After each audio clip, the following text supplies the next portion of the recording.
जिन शब्दों के आखिर में FUL आता है उनका उच्चारण हम लोग ज़्यादातर फुल करते हैं, लेकिन अधिकतर शब्दों में FUL का उच्चारण फुल नहीं बल्कि फल है। कुछ शब्द जैसे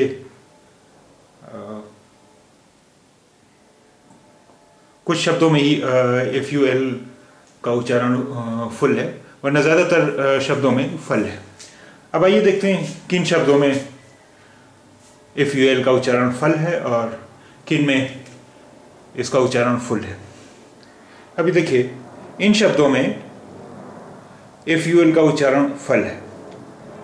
आर्टफल, awful, beautiful, beautiful, careful, colourful, dreadful, fearful, forceful, harmful, helpful, mindful, painful, peaceful,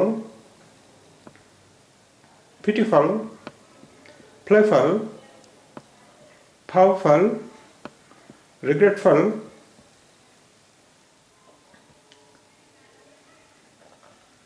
resourceful, respectful, restful। अब देखिए कुछ शब्द जिनमें FUL का उच्चारण फुल है, वो देखिए, cupful, houseful, mouthful, pailful, plateful, pocketful, potful।